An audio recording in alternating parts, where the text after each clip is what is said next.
मेरा नाम नरसिंह ग्रेवाल है और मैं हरियाणा का रहने वाला हूँ, रोहतक का। और जब मैंने इस बिजनेस को देखा था तो मैं आर्मी में जॉब करता था। आर्मी में एज ए क्लर्क की जॉब करता था। I was a accountant in army.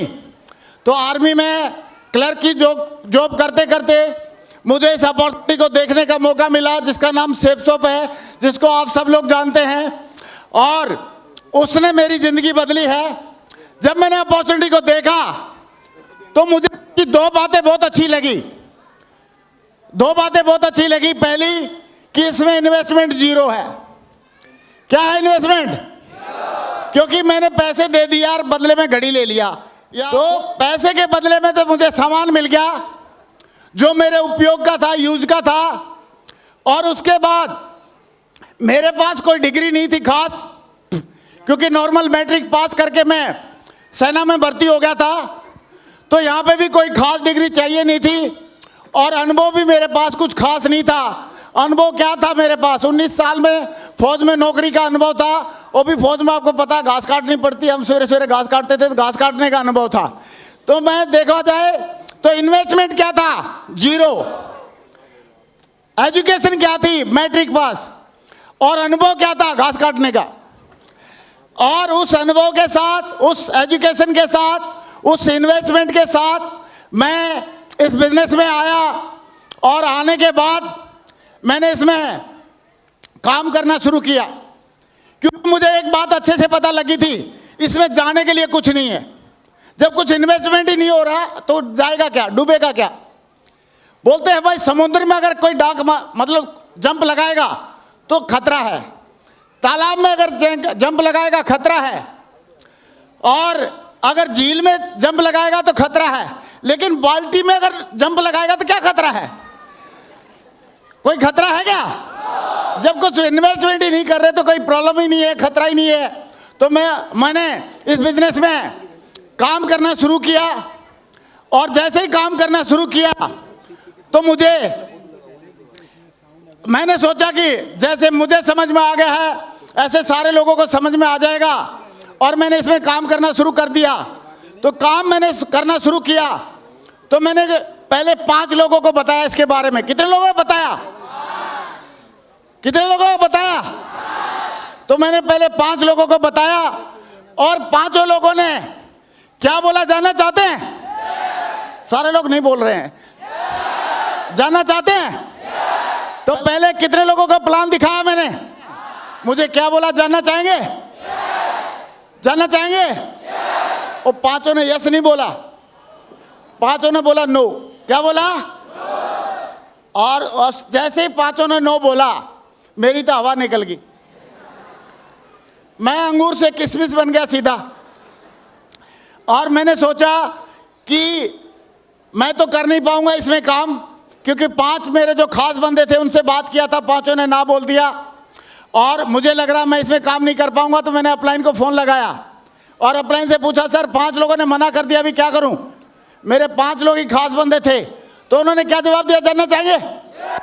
उन्होंने बोला कि ग्रेवाल जी 5 ने ही मना किया ना, आपकी लिस्ट कितने की है? तो मैं बोला लिस्ट तो है ही नहीं, मैंने तो लिस्ट बनाई नहीं। तो बोला आपने लिस्ट नहीं बनाई, ये गलती किया। सिस्टम बोलता है आपको लिस्ट बनानी चाहिए। अगर आपने 100 की लिस्ट बनाई होती तो अभी भी 95 लोग आपके बचे होते। या सुनो बताने के लिए।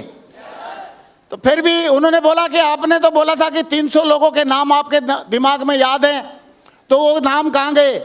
तो मैंने बोला सर मेरी हार्ड डिस्क में थे दिमाग में, और हार्ड डिस्क का भी करप्ट हो गई है। क्या हो गई है? क्या हो गई है? करप्ट हो गई है हार्ड डिस्क। तब उन्होंने बोला कि डोंट वरी ग्रेवाल जी, अब आपसे एक सवाल पूछना चाह रहा हूं। मैंने बोला सर पूछो। तो उन्होंने बोला कि आप मुझे ये बताओ कि इंडिया की पॉपुलेशन कितनी है? तो मैंने उस टाइम पे दिसंबर 2002 की बात है। तो मैंने बोला सर इंडिया की पॉपुलेशन 120 करोड़ है। तो बोला 120 करोड़ में से आप 5 घटा दो, कितने बच गए? तो मैंने बोला सर अभी भी 120 करोड़। बोला कैसे? मैंने बोला इतनी देर में तो 5 लोग पैदा हो गए होंगे। यस और नो? तो उन्होंने बोला ग्रेवाल जी जब प्रोडक्शन इतना फास्ट है कि आपकी लिस्ट जितने को प्लान दिखाते नहीं है उससे ज़्यादा पैदा हो जाते हैं, तो आपको चिंता करने की जरूरत नहीं। आपको मैं एक मंत्र बताता हूं, आप पक्का डायमंड बन जाओगे। तो जैसे उन्होंने बोला मैं मंत्र बताता हूं, हम लोग तो बचपन से ही तंत्र मंत्र के बारे में जानते थे। हमारे को जब छोटे थे बचपन में, हमारे को अगर कोई बुखार उखार भी हो जाता था तो हमारे परिवार वाले कहीं झाड़ा और वो लगवा के ले आते थे, गोली दवाई देते थे, सही है, झाड़ा लगाने से ठीक कर लेते थे। अगर गले में सूजन आ गई यहाँ पे कान के नीचे तो भी झाड़ा लगा के ठीक करते थे, या सुनो। तो मैंने सोचा शायद मेरा मंत्र से काम हो जाएगा। मैंने बोला सर मंत्र बता दो, मेरे को डायमंड बनना जरूरी है। तो उन्होंने क्या मंत्र बताया, जानना चाहोगे? जानना चाहेंगे? उन्होंने बोला ग्रेवाल जी आपका काम है लोगों का प्लान दिखाना और फॉलोअप करना, और एक बार नहीं बार बार समझाना, और लोगों का काम है हाँ या ना बोलना। मैंने बोला सर ये बात तो समझ में आ गई, लेकिन आप मंत्र बताओ क्या है। बोला वही तो मैं बता रहा हूँ ग्रेवाल जी, आपका काम है लोगों को प्लान दिखाना, फॉलोअप करना, अच्छे से समझाना, एक बार नहीं कई बार समझाना, और लोगों का काम है हाँ या ना बोलना। मैंने बोला सर सही है ये बात, आप मंत्र बताओ। तो उन्होंने बोला वही तो बता रहा हूँ कि आपका काम है लोगों को प्लान दिखाना, फॉलोअप करना, अच्छे से समझाना, लेकिन लोगों का काम है हाँ या ना बोलना। मैंने बोला सर सही है, अभी आप जल्दी करो मंत्र बता दो। तो बोला वही बताने की कोशिश कर रहा हूँ कि ग्रेवाल जी आपका काम है लोगों को प्लान दिखाना, फॉलोअप करना, अच्छे से समझाना, और लोगों का काम है हाँ या ना बोलना। मैंने बोला सर मंत्र तो कब बताओगे? बोला वही तो बता रहा हूँ, आपका काम है लोगों को प्लान दिखाना, फॉलोअप करना, अच्छे से समझाना, अच्छे से समझाना, और डायमंड का मंत्र यह है कि उसके बाद वो उसका काम है हाँ या ना बोलना, लेकिन जब वो हाँ या ना बोलता है उस टाइम पे आपको एक ही मंत्र को फॉलो करना है कि आई तो बेस्ट नहीं तो नेक्स्ट, आई तो बेस्ट नहीं तो नेक्स्ट, आई तो बेस्ट नहीं तो नेक्स्ट। अब बताते जाना, पक्का डायमंड बन जाओगे। ये चलो, ये चलो।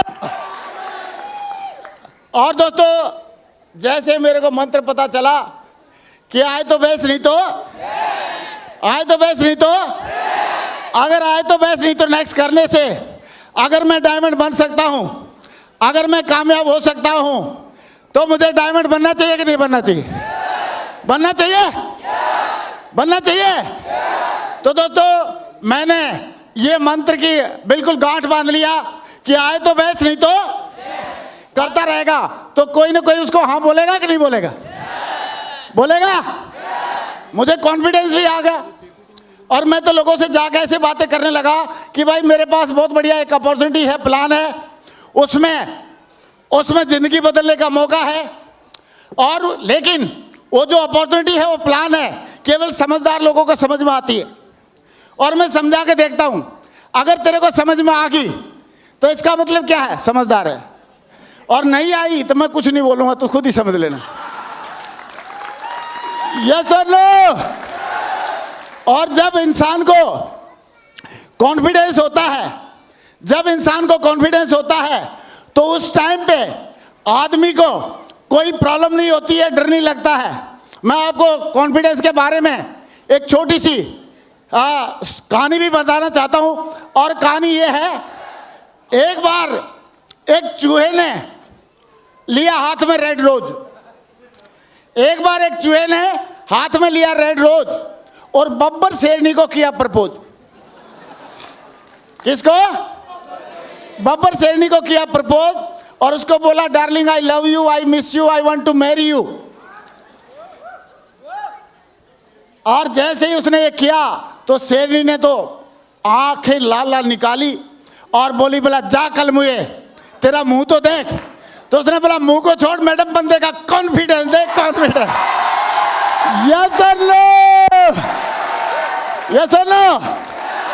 तो कॉन्फिडेंस आ गया मेरे को, और मैं लगा आए तो बेस्ट नहीं तो नेक्स्ट, आए तो बेस्ट, आए तो बेस्ट। और जब करने लगा तो आप बताओ कोई ना कोई हाँ बोलेगा कि नहीं बोलेगा? बोलेगा, बोलेगा। और मेरे को हाँ बोलना शुरू किया। हाँ, और कॉन्फिडेंस आने के बाद तो फिर क्या है, फिर तो किसी से भी आदमी बात कर सकता कि नहीं कर सकता। और मैं करने लगा आए तो बेस्ट नहीं तो नेक्स्ट, आए तो बेस्ट नहीं तो नेक्स्ट। तो मेरे साथ में कोई ना कोई आदमी आएगा कि नहीं आएगा? आएगा। और दोस्तों मेरे साथ में 2 लोगों ने यस बोल दिया। कितने लोगों ने बोला? तो दो लोगों ने जैसे ही यस बोला मैं बड़ा खुश हुआ, और ड्रेस में ही उनका पहले डिमांड ड्राफ्ट बना के भेजना पड़ता था, कंपनी में ऑनलाइन सिस्टम नहीं था।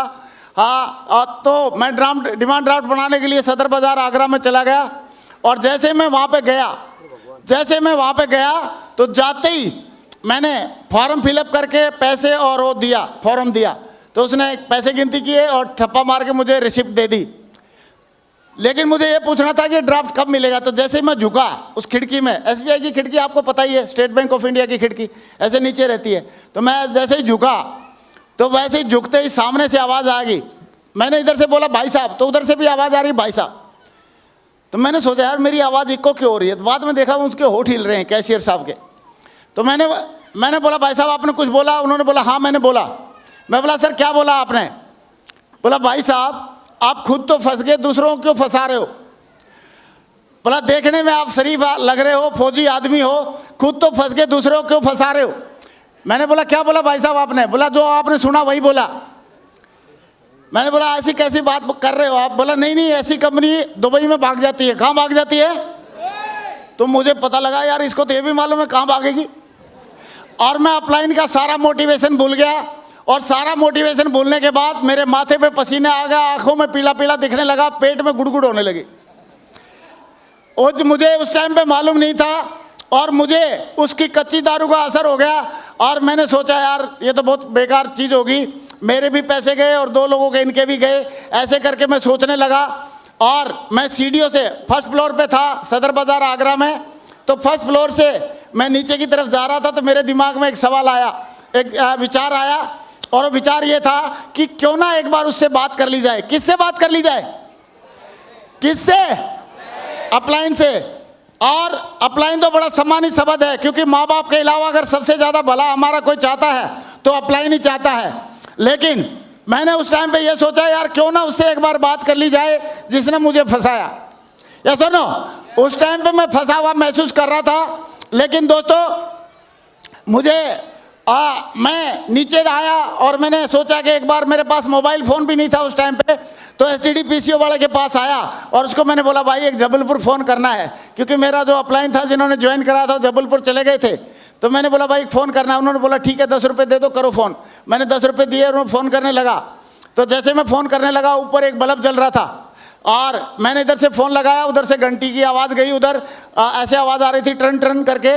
तो उधर से आवाज़ आई हेलो। मैं बोला सर मैं ग्रेवाल बोल रहा हूँ आगरा से। बोला हाँ ग्रेवाल जी क्या हाल है, कैसे हैं। मैं बोला सर मैं 2 DD बनाने के लिए आया हुआ हूँ बैंक में। बोला वेरी गुड, कॉन्ग्रेचुलेशन, शाबाश, well done, proud of you. अरे मैं बोला आप तो इतनी बधाई दे रहे हो जैसे नंदा भाई पैदा हो गया हो, रुक तो जा, पूरी बात तो सुनो। तो उन्होंने बोला बताओ। तो मैंने बोला सर बैंक वाले भाई साहब ऐसे ऐसे बोल रहे हैं।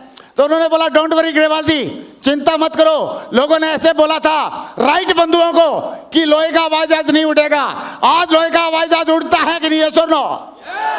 ऐसे बोला था लोगों ने थॉमस एडिसन को कि बिजली का बल्ब नहीं जलेगा, तो आज बिजली का बल्ब चलता है कि नहीं, ये सुनो। तो मैंने देखा ऊपर जल रहा था। मैं बोला सर जलता तो है, अभी कैसे मना करूं, सामने बल्ब जल रहा है, ये सुनो। तब फिर उन्होंने बोला ग्रेवाल जी लोगों ने ऐसे बोला था चतुर्वेदी साहब को और कि आपकी टीम नहीं बनेगी, आज उनकी बहुत बड़ी टीम है। ऐसे बोला था जैन साहब को, उनकी भी आज बहुत बड़ी टीम है। और बोला ग्रेवाल जी आप लिखवा के ले लो, अगर लोग ऐसे ही बोलते रहे और फिर भी अगर आप डटे रहे, लगे रहे, तो आप पक्का एक दिन डायमंड बन जाओ। लेकिन उनकी ये बात मेरे सिर के ऊपर से चलेगी। पूछो क्यों? पूछो क्यों? क्योंकि एक तो मैं जाट, ऊपर से फौजी, एक तो करेला, ऊपर से नीम चढ़ा। समझ में आएगी? नहीं आई समझ में मेरे। और उनकी बात मेरे ऊपर से चली गई। लेकिन मैंने उनसे पूछा कि सर आपकी बात मेरे को समझ में नहीं आ रही, क्योंकि राइट बंधु मेरे चाचा नहीं लगते, थॉमस एडिसन मेरा फूफा नहीं लगता, चतुरे साहब जैन साहब कभी मिले नहीं मेरे को, है भी कि नहीं है पता नहीं। आप अगर सिंपल भाषा में, साधारण भाषा में आप समझाना चाहते हो तो आप समझा दो, अदरवाइज आपकी हमारी नमस्ते। तो ऐसे मैंने लास्ट में एक डायलॉग बोला और उसी टाइम पे उन्होंने बोला ग्रेवाल जी मैं आपसे सिर्फ 2 सवाल पूछना चाहता हूँ। मैं बोला सवाल तो चाहे आप 3 पूछ लो, क्योंकि 2 डीडी ये और एक और मेरा, 3 डीडी जा चुके हैं, ये सुनो। तब उन्होंने बोला ग्रेवाल जी आप मुझे एक बात बताओ कि जो बैंक वाले भाई साहब हैं वो एक महीने में 1 नंबर का वाइट मनी कितना ले रहे होंगे, कितना कमा रहे हैं? मैं बोला सर 10-11 हज़ार रुपये महीना। और बोला जो हमारे आदर्श हैं, जो हमारे मेंटर हैं, वो 1 महीने में 1 नंबर का वाइट मनी कितना कमाते हैं? मैंने बोला सर 10-11 लाख रुपए महीना। बोला एक आदमी 1 महीने में 1 नंबर का वाइट मनी 10-11 हज़ार रुपये कमाता है, और एक आदमी 1 नंबर का वाइट मनी 1 महीने में 10-11 लाख रुपए कमाता है। कौन ज्यादा समझदार है, 1000 वाला या लाख वाला? सारे लोगों से सवाल है मेरा, क्योंकि मेरे से सवाल पूछा था, मैं आपसे भी जानना चाहता हूं कौन ज्यादा समझदार है, 1000 वाला या लाख वाला? 1000 वाला या लाख वाला? तो मैं भी आप जैसा ही था, मैंने भी उस टाइम पे ये बोल दिया सर लाख वाला ज्यादा समझदार है। तो उसी टाइम पे उनकी आवाज बढ़ गई फोन पे ही, और उन्होंने बोला ग्रेवाल जी अभी जिंदगी आपकी है, फैसला भी आपको ही लेना पड़ेगा, लेकिन आज आप 1000 वाले की बात मानोगे तो 1000 वाले रह जाओगे, और लाख वाले की मानोगे तो लाख वाले बन जाओगे। 1000 वाले की मानो या लाख वाले की? किसकी माननी चाहिए? आप मेरी जगह होते तो किसकी मानते? किसकी? मैं धर्म संकट में था, मैं इतना समझदार नहीं था तुरंत डिसीजन लूं, लेकिन अच्छी बात यह थी कि मैंने कहानी सुनी थी। आप कहे तो सुना दूं? और कहानी मुझे याद आई, और कहानी यूं जाती है कि एक बार एक बहुत बड़ी नदी थी, और नदी के किनारे पे बहुत बड़ा पेड़ था, वटवृक्ष था, और जो पेड़ था उसके ऊपर 50-60 बंदर बंदरियां खेल रहे थे, और एक उसके पेड़ के नीचे एक राजकुमार विश्राम कर रहा था। उसी टाइम पे आकाशवाणी होती है कि जो अगले कुछ क्षणों में जो बंदरिया छलांग लगाएगा नदी में, और राजकुमार या राजकुमारी बन के बाहर निकलेगा। तो सारे बंदर बंदरिया एक दूसरे की तरफ देखते रहे, किसी ने छलांग नहीं लगाई, लेकिन कुछ ही सेकंड बाकी थे। उस टाइम पे एक बंदरिया ने छलांग लगा दी, और वो राजकुमारी बन के बाहर निकल गई। तो जैसे बाहर निकली तो जो राजकुमार विश्राम कर रहा था उसने उसको वेलकम किया, और वेलकम करने के बाद उसको पूछा कि इतने सारे बंदर बंदरिया थे, किसी ने छलांग, ऐसा आपने क्या सोचा कि आपने छलांग लगा दी और आप सीधा बंदरिया से राजकुमारी बन गई? तो जो बंदरिया से राजकुमारी बनी थी उसने क्या जवाब दिया, जानना चाहेंगे? जानना चाहेंगे? उन्होंने जवाब दिया कि मैंने आकाशवाणी को ध्यान से सुना था, उसमें यह नहीं बोला गया था कि जो छलांग लगाएगा तो बिल्ली बनेगा, चूहा बनेगा, कुत्ता बनेगा, गधा बनेगा। उसमें साफ साफ बोला था या तो राजकुमार बनेगा या राजकुमारी बनेगा। और बोला मैंने सोचा क्यों ना छलांग लगा दूं, अगर राजकुमारी बन गई तो वेल एंड गुड, और नहीं तो बंदर यहूं तैर के बाहर आ जाऊंगे। और ऐसे दोस्तों मैंने भी सोचा कि क्यों ना एक बार लाख वाले की बात मान लूं, अगर मैं लाख वाला बन गया तो वेल एंड गुड, और नहीं तो 1000 वाला तो लट गाट के पहले से था, सरकारी नौकरी थी, सरकारी नौकरी लट। इस बिजनेस की पावर की वजह से मुझे इस बिजनेस में एक हफ्ते में 435 रुपए का भी चेक आया, और 435 रुपए के चेक से स्टार्ट होने के बाद मुझे यहाँ पे 1000 का चेक भी आया, 2000 का भी आया, 3000 का भी आया, 4000 का भी आया, और ऐसे करके आते आते मुझे 10,000 का भी चेक आया, 1 लाख का भी आया, 2 लाख का भी आया महीने में, और 3 लाख का भी आया, 4 लाख का भी आया, 5 लाख का भी आया, 10 लाख का भी आया। और दोस्तों मुझे बताते हुए खुशी है कि इस बिजनेस की वजह से 1 महीने में मेरे को 1 हफ्ते का जो चेक था इसमें 1,02,80,600। दोस्तों शुरुआत बहुत छोटी सी हुई थी। मैं आप देख सकते हैं आर्मी की ड्रेस में मैं बैठा हूं बीच में। नेक्स्ट स्लाइड करें, नेक्स्ट। और मेरे पास व्हीकल के नाम पे उस टाइम पे साइकिल थी। क्या थी? इस साइकिल की खासियत यह थी, आगे बच्चे के लिए सीट है, पीछे मैडम के लिए सीट है, एनवायरमेंटल फ्री है, पेट्रोल डीजल डालना नहीं है। यस और नो? नेक्स्ट। दोस्तों इस बिजनेस में जब आया था तब मेरी 0 की टीम थी। कितने की टीम थी? लेकिन मुझे बताते हुए खुशी है कि आज मेरी टीम इस बिजनेस की वजह से 60 लाख लोगों से ज्यादा। और दोस्तों ये आर्मी का मैं रिटायरमेंट हुआ था 2005 में, उसका ये है मैंने 2 साल तक आर्मी में रहते रहते पार्ट टाइम में इसमें काम किया, और उसके बाद फिर VRS लेके इसमें फुल टाइम करने लगा। नेक्स्ट। और ये जो ड्रेस पहन रखी है ये सेफ शॉप की है। ड्रेस बढ़िया लग रही है, बहुत बढ़िया लग रही है, मिलता है। लेकिन इस बिजनेस की एक जो क्रक्स मुझे बहुत अच्छी पता लगी कि दोस्तों मेरी 60 लाख लोगों की टीम बनी, हमारी टीम में हजारों लोग डायमंड बने, और ऐसे बहुत सारे लोग हैं जिनकी जिंदगी बदली। और जब जिंदगी बदली है तो आप बताओ आपको पुण्य मिलेगा कि नहीं मिलेगा? मिलेगा। तो दोस्तों मैंने तो यहां तक सुना है कि गर्मी के महीने में अगर आप जून के महीने में किसी को 1 गिलास पानी भी पिलाते हो तो आपके खाते में पुण्य आता है। ये सुनो, लेकिन आप किसी आदमी की पूरी जिंदगी बदल देते हो तो पुण्य ज्यादा मिलेगा कि नहीं मिलेगा? और पूरे खानदान की जिंदगी बदल देते हो तो और भी ज्यादा हो जाएगा कि नहीं हो जाएगा? तो दोस्तों, इस बिजनेस में कैसे आपके माध्यम से किसी खानदान की, परिवार की जिंदगी बदल सकती है, उसका एक लाइव एग्जांपल मैं जरूर बताना चाहूंगा। सुनना चाहते हैं? जानना चाहते हैं? एग्जाम्पल ऐसे है कि एक मैं जब इस बिजनेस में आया था तो मुझे एक चीज का मैं बहुत आनंद आता था, बहुत अच्छा लगता था, और वो चीज थी प्लान दिखाना। प्लान दिखाने में मेरे को आनंद आता था, रस टपकता था बिल्कुल। कोई हाँ बोले या ना बोले, मेरे को उससे कोई लेना देना नहीं था, लेकिन मजा किस में आता था? प्लान दिखाने में। किस में आता था? आप बताओ, किसी आदमी को प्लान दिखाने में मजा आएगा तो जो भी मिलेगा उसको प्लान दिखाएगा कि नहीं दिखाएगा? तो ऐसे करके मैं सबको प्लान दिखाता था। तो हमारे एक पड़ोस में हमारे एक दोस्त थे, और ये इनकी गलती सिर्फ इतनी थी कि मेरे पड़ोस में रहते थे, और मेरे पड़ोस में अगर कोई रहेगा तो उसको ग्रेवाल प्लान दिखाएगा छोड़ेगा? दिखाएगा छोड़ेगा? तो मैंने प्लान दिखा दिया इसको। तो जैसे भाई साहब को प्लान दिखाया, अगली स्लाइड करना, जैसे प्लान दिखाया, मैंने बोला सर, हम लोग तो पूछते हैं प्लान दिखाने के बाद पूछते हैं, और सर और बताओ कैसा लगा, बढ़िया लगा या बहुत बढ़िया लगा? तो इन्होंने बोला सर बहुत बढ़िया लगा। मैं बोला फिर शुरुआत करें? बोला नहीं सर। मैं बोला शुरुआत क्यों नहीं कर रहा? बोला नहीं सर, मैं फैमिली से पूछेगा। किससे पूछेगा? ये लोग वाइफ को फैमिली बोलते हैं, मद्रासी पार्टी। तो बोला फैमिली से पूछेगा। तो मैं बोला यार फैमिली से क्या पूछेगा? तो इस शुद्ध काम के प्रति जब बात आती है डिसीजन लेने की, तब वो पत्नी वर्ता बन जाता है। तो मैं बोला क्या पूछना? बोला नहीं सर पूछना पड़ेगा, नहीं तो झगड़ा हो जाएगा। तो मेरे को भी दया आ गई, मैंने बोला ठीक है जाओ पूछ लो। तो पूछा होगा, अगले दिन गया, सॉरी अपने घर पे गया और उसने पूछा, अगले दिन मुझे मिला। मैंने बोला पूछ लिया भाई, आपने अपनी फैमिली से पूछ लिया? बोला हाँ सर पूछा। मैं बोला फिर क्या बोला मैडम ने? बोला मैडम ने बोला नहीं तुम नहीं कर सकता। मैं बोला भाई तेरी मिसेज ने कौन सा हार्वर्ड यूनिवर्सिटी से पीएचडी कर रखी है नेटवर्क मार्केटिंग में, वो तो बेचारी को मालूम ही नहीं इस है क्या, तो ऐसे फार्म का बोल रहा था, उसको समझ में नहीं आई। तो मैं बोला फिर अभी ये बताओ बिजनेस तो कैसा, बढ़िया है? बढ़िया है, बहुत बढ़िया। बोला सर बिजनेस तो बहुत बढ़िया। मैं फिर अभी करना कि नहीं करना, कैसे करेगा? बोला सर एक आइडिया। मैं बोला बताओ क्या आइडिया है? बोला सर मेरी वाइफ को आप समझाएगा। मैं बोला तो बकवास कर रहा, मैं अपने वाली को नहीं समझा पाता। मैंने बोला नहीं भाई ऐसा पंगा मत कर। बोला नहीं सर आप चाय पीने आना और आप बात करोगे तो आपकी बात समझ जाएगा। तो मैंने बोला ठीक है। पड़ोसी तो था ही, तो मेरे क्वार्टर के बगल में ये उनका दीवार से दीवार लगी हुई, तो मेरे कौन सा हेलीकॉप्टर लेके जाना था, उधर से उधर चला गया। और जैसे मैं पहुंचा, बैठे चाय पानी पिया।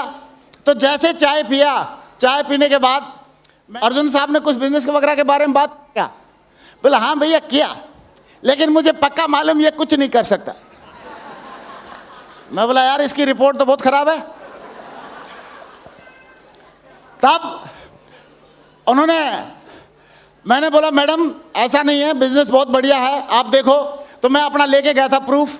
मैंने बोला देखो मैडम मेरा 435 का चेक दिखाई दिया था, वो पासबुक में आ गया, खाते में एंट्री हो गया था। मैंने बोला 1000 का मेरा चेक दिखाई दिया था, वो भी खाते में आ गया। 2000 का दिखाई दिया था, वो भी खाते में आ गया। 3000 का दिखाई दिया था, वो भी खाते में आ गया। तो उन्होंने बोला भैया आप तो कर सकता, लेकिन मुझे मालूम है ये कुछ नहीं कर सकता। मैं बोला यार रिपोर्ट बहुत खराब है। तो मैंने थोड़ा सा चेंज किया डायरेक्शन, और मैंने बच्चे वहाँ पे 2 बच्चे हैं उनके, और दोनों बच्चे उस टाइम पे अपना होमवर्क वगैरह कर रहे थे। तो मैंने बच्चों की तरफ देखा और मैंने बोला मैडम ये दोनों बच्चे हैं, इनको पढ़ाई में अगर ये और अच्छे हो जाएंगे, जितने अच्छे अभी हैं, बहुत अच्छे हैं दोनों बच्चे, और अच्छे हो जाएंगे तो कैसा रहेगा? तो बोली भैया बहुत अच्छा रहेगा, इनका कैरियर बन जाएगा। मैं बोला हमारे पास एक ऐसा पैकेज है इंग्लिश स्पीकिंग कोर्स का, जैसे अभी आजकल स्मार्ट स्टार पैकेज है ना, ऐसे ही इंग्लिश स्पीकिंग कोर्स का एक ऐसा पैकेज है, उसको अगर ये बच्चे यूज करेंगे तो अंग्रेजी बोलना सीख लेंगे और बहुत स्मार्ट हो जाएंगे। बोला अच्छा भैया। तो मैंने बोला माँ बाप अपने बच्चों के लिए लाखों रुपए खर्च करते हैं, आप वो पैकेज ले लो और सर और हम बिजनेस भी कर लेंगे। तो जैसे ही मैंने बोला पैकेज ले लो, तो उन्होंने बोला ठीक है बच्चों के लिए तो कुछ भी ले सकते हैं हम लोग, लेकिन मुझे पक्का मालूम है भैया ये कुछ नहीं कर सकता। तो मैंने उसी टाइम पे मैं उनकी बातों को ध्यान से सुन रहा था। फॉलोअप के टाइम पे 4 कान खुले होने चाहिए हमारे। दिल भी खुला होना चाहिए, कान भी खुले होना चाहिए। मैंने बोला आपको क्या लग रहा मैडम मैं कर सकता हूँ? बोला हाँ भैया आप तो कर सकता। मैं बोला अगर मैं कर सकता हूँ और मैं और अर्जुन साहब दोनों इकट्ठे मिलके करेंगे तो हो सकता है कि नहीं हो सकता? तो मैडम ने बोली भैया हाँ फिर तो हो सकता है, मिलके करोगे तो हो जाएगा। तो मैंने बोला ठीक है अर्जुन साहब को आप परमिशन दे दो, पैसे के बदले में तो बच्चों के लिए पैकेज मिल जाएगा आपको इंग्लिश स्पीकिंग कोर्स का, और मैं और अर्जुन साहब दोनों मिलके करेंगे फिर तो हो जाएगा। बोला हाँ हो जाएगा। तो जैसे ही उन्होंने बोला हो जाएगा तो मैंने बोला अर्जुन साहब शुरुआत करो आप पैकेज लेके और अपन इसमें काम करेंगे। तो मैडम ने भी ओके कर दिया, अर्जुन साहब भी खुश हो गए। मैं उठ के अपने क्वार्टर में आ गया। जैसे मैं अपने क्वार्टर में आया 2 मिनट के बाद अर्जुन साहब फिर आ रहे हैं हंसते हुए। मैं बोला हाँ क्या हुआ क्या हुआ? तो बोला सर एक छोटा सा प्रॉब्लम। मैं बोला क्या प्रॉब्लम? बोला सर 2000 रुपये कम पड़ रहे हैं। मैं बोला फिर क्या करना है? बोला आप दे दो। मैं क्यों दे दूँ? तो बोला नहीं सर लोन दे दो। मैं कब देगा? बोला मैं तनख्वाह मिलेगी तब दे दूँगा। मैं बोला बगैर मांगे देगा? मैं मांगूंगा नहीं तो आप चुपचाप दे के जाना। बोला ठीक है। तो 8 दिन के बाद वो वापस भी दे के चला गया और उन्होंने अपना पैकेज का ऑर्डर कर दिया। लेकिन पैकेज का ऑर्डर करने के बाद मैंने देखा कि उनका जो पहले जो शेड्यूल था वही शेड्यूल उन्होंने मेंटेन रखा। शेड्यूल क्या था जानना चाहेंगे? ड्यूटी करके आना, खाना खाना और सो जाना। ड्यूटी करके आए, खाना खाए और आके सो जाए। और मुझे लगने लगा कि यार ये पहला ऐसा बंदा होगा जो सो के डायमंड बनेगा, क्योंकि अभी तक कोई ऐसी टेक्नोलॉजी डेवलप हुई नहीं है कि सोने से डायमंड बन जाए। होता है क्या? हमने जर्मनी में, अमेरिका में, यूरोप में फ़ोन करके पूछा था भाई ऐसी कोई टेक्नोलॉजी है क्या? बोला नहीं है, अभी प्लान दिखाने से ही डायमंड बनता है। तो मैंने बोला ठीक है। तो मैंने उसको देखा, 10 दिन देखा, 15 दिन देखा, 20 दिन देखा, 22 दिन देखा, 23 दिन देखा, 24 दिन देखा। तो 24-25 दिन हो गए वो ऐसे ही करे, ड्यूटी करके आए, खाना खाए, आके सो जाए। तो 24वें 25वें दिन मैंने उनको पकड़ लिया। मैं बोला अर्जुन साहब? बोला हाँ सर। मैं बोला रोको गाड़ी, आप साइकिल रोको। साइकिल पे घूमते थे हम सारे दोनों भाई। तो उन्होंने साइकिल रोकी और मैंने बोला आपको काम करना है कि नहीं करना? बोला सर करना है, क्योंकि आपकी वाइफ अभी तो बोल रही है कि ये भैया ये कुछ नहीं कर सकता, थोड़े दिन के बाद बोलेगी भैया तुम भी कुछ नहीं कर सकते, तो मेरी भी बेइज्जती हो जाएगी। यस और नो? तो तब उन्होंने बोला नहीं सर करना है। मैं बोला करना है तो साइकिल मोड़, मेरे साथ ट्रेनिंग में चल। तो फिर उनको प्लान फोल्डर दिया, प्लान दिखाना सिखाया और मैंने उनको बोला अभी शेड्यूल चेक कर लो। बोला सर क्या करना पड़ेगा? मैं बोला शेड्यूल चेक कर अपना चेंज करो। मैं बोला ड्यूटी करके आना, खाना खाना और साइकिल उठाना और प्लान दिखाने जाना। कहाँ जाना? और ऐसे ही करने लगा। ड्यूटी करके आए, खाना खाए, साइकिल उठाए और प्लान दिखाने जाए। ऐसे प्लान दिखाने जाने लगा और जैसे प्लान दिखाने के लिए जाने लगा तो आप बताओ रिजल्ट आएंगे कि नहीं आएंगे? तो उसके रिजल्ट आए और कुछ एक साइड में उसके बहुत सारे लोग ज्वाइन हो गए। मैंने बोला दूसरी साइड में भी ज्वाइन कराओ। उसने बोला सर ज्वाइन किसको कराएगा? मैं बोला दूसरी साइड में ज्वाइन कराने के लिए इन दोनों बच्चों को पढ़ाने के लिए ट्यूशन वाला टीचर आता था। मैंने बोला प्लान दिखा दी क्या? बोला सर इनको नहीं दिखाया। मैं बोला इसको बीज के लिए रखा है क्या? दिखाया इसको प्लान? यस और नो? तो उन्होंने टीचर को प्लान दिखाया और टीचर को प्लान दिखाते ही टीचर ने उल्टे पुल्टे कई सारे सवाल पूछे और मेरे पास आया। बोला सर ये टीचर ना एक तो ज़्यादा पढ़ा लिखा, ऊपर से जाट है, समझता नहीं है। तो मैं बोला जाट है तो मेरे पास इसकी दवाई है, आप लेके आओ उसको। तो लेके आया मेरे पास और मैंने उसको बैठाया। मैं बोला भाई तो सुनो मैं सीधी सीधी बात करूंगा, आप बताओ पहले अपनी। तो मैंने बोला अर्जुन साहब ने कुछ बोला आपको? बोला हाँ सर बोला। लेकिन मैंने बोला फिर आपको क्या लगता है? बोला ऐसे नहीं होता, ये नहीं होता, मेरे दोस्त ने किया था, रिश्तेदार ने किया था, वो भाग गया, ये हो गया, ये हो गया, ऐसे नहीं चलता, ये नहीं चलता। मैं बोला और बताओ। बोला ये नहीं होता, ये नहीं होता। मैं बोला और बताओ। बोला ये नहीं होता, ये नहीं होता। मैं बोला और बताओ। बोला कुछ नहीं और। तो मैं बोला अभी मेरी सुनेगा? बोला हाँ। तो फिर मैंने अपना सुनना शुरू किया उनको और मैंने एक ही बात बोली, देख भाई सिंपल भाषा में बताता हूँ, मेरा पहला चेक 435 का शो हुआ, देख प्रिंट आउट, खाते में आया कि नहीं आया? बोला आया। मैं बोला फिर 1000 का चेक दिखाई दिया, फिर खाते में आया? बोला यस। 2000 का चेक दिखाई दिया, खाते में आया? यस। 3000 का चेक दिखाया, खाते में आया? यस। मैं बोला आप भी अगर ऐसे करोगे तो आपका भी आएगा? बोला यस। और खाते में भी आएगा? बोला यस। मैं बोला फिर आप शुरुआत कर रहे? बोला यस। मैं बोला शुरू करो। तो मैंने बोला अर्जुन साहब ले जाओ इनको ज्वाइन करा देना। तो अर्जुन साहब लेके उसको चलते ही थोड़ा चलने के बाद रुक गए। बोला रुको सर से और कुछ पूछना पूछो, बाद में मेरे से नहीं पूछना। इसको बोलते पड़ी को खड़ी करना। क्या बोलते इसको? अरे बंदा ज्वाइन कर रहा है, तैयार है, तो क्यों खामखा उसको बोले तो क्वेश्चन पूछ। तो क्वेश्चन पूछेगा कि नहीं पूछेगा? तो वो भी खोते की तरह अकड़ गया। ना आगे जा रहा ना पीछे जा रहा। बोला हाँ सर कुछ डाउट है मेरे को। मैं पूछ। बोला सर इसकी क्या गारंटी है? मैं किसकी? कौन सा तेरे से ताजमहल नाम करा लिया मैंने, किसकी गारंटी है? बोला सर ये पैसे की। मैं कौन से की बता। तो बोला मैं जो दूंगा। मैं बोला उसके बदले में अगर सामान नहीं आए तो मेरी गारंटी। और बोला सर मैं और दूसरे लोगों को अगर मतलब सामान दिलवाऊंगा तो मैं बोला उनको भी सामान नहीं आए तो मेरी गारंटी। बोला सर चेक। मैं बोला तेरा चेक नहीं आए तो मेरी गारंटी। बोला ठीक है सर। मैं बोला रुक अभी रुक, और जाने लगा। मैं बोला रुक। मैं बोला एक गारंटी और लेके जा। बोला क्या? मैं बोला अगर तूने लेफ्ट राइट में काम नहीं किया तो मेरी आपके अगर लेफ्ट राइट में आपने काम नहीं किया तो आपके खाते में अठन्नी भी नहीं आएगी, ये भी मेरी गारंटी। आप ऐसे कैसे बात कर रहे हो? आप तो मार्केटिंग वाले बंदे हो, आपको तो बोलना चाहिए आएगा आएगा ये आएगा। मैंने बोला एक बात बता, अगर बच्चों को तू ट्यूशन नहीं पढ़ाएगा तो कोई माँ बाप आपको फीस देगा? बोला नहीं। मैं बोला अगर कोई आदमी दुकानदार है और दुकान नहीं खोले तो उसको इनकम आएगी? बोला नहीं। मैं बोला कोई बंदा नौकरी में है, नौकरी में नहीं जाए तो उसको आमदनी आएगी? बोला नहीं। मैं बोला फिर ये बाबा जी का डेरा है क्या, यहाँ पर कहाँ से आएगी? यस और नो? बगैर किए आनी चाहिए क्या? आएगी क्या? तो उन्होंने बोला सर इसका मतलब आपकी कंपनी और आपका सिस्टम बहुत फेयर है, करने से आता है, इसका मतलब बहुत बढ़िया चीज़ है। उसने जाके ज्वाइन कर लिया और ज्वाइन करने के बाद कुछ दिन तक काम किया और काम करने के बाद वो एक शख्स को लेके आए हमारे पास। उनका फोटो दिखाने की बजाय उनका मैं हुलिया ही दिखा देता हूँ, कोई और नहीं था। वो शख्स थे मिस्टर हमारे crown ambassador leader mister Suneri Lal. और उन्होंने बताया बोला सर ये सीखना भी चाहता है करना भी चाहता है। तो सुनेरी लाल जी के साथ हमने जोड़ी बनाई और हमने इन्होंने सीखा भी और करना शुरू किया। और मुझे बताते हुए खुशी है कि आज सुनेरी लाल जी की पूरे ऑल ओवर इंडिया में 25 लाख लोगों की टीम है और 150 से ज़्यादा डायमंड है। और आज इतनी बड़ी टीम के साथ में लीड कर रहे हैं। लेकिन अर्जुन साहब ऐसे बंदे को साथ में लाएंगे और ऐसे लोग अपनी टीम में रखेंगे तो आप बताओ अर्जुन साहब को भी लाखों रुपए हफ्ता आएगा कि नहीं आएगा? लाखों रुपए, कई लाख रुपए महीने कमाएंगे कि नहीं कमाएंगे? तो उनको भी लाखों रुपए हफ्ता और इनकम आने लगी। और उनकी टीम में सुनील लाल जी जैसे कई सारे लीडर आ गए और दमदारी से काम चलने लगा। टिकेंद्र साहब जैसे लीडर आ गए और हम लोग मिलकर काम करते रहे। लेकिन दोस्तों स्टोरी का कोई ना कोई सैड पार्ट भी आता है और वो सैड पार्ट ये था कि नेक्स्ट स्लाइड करें कि 15 जुलाई 2020 को अर्जुन साहब अपनी हार्ट अटैक की वजह से इस दुनिया में नहीं रहे। और लेकिन आज भी उनके परिवार में लाखों रुपए हफ्ता की इनकम जारी।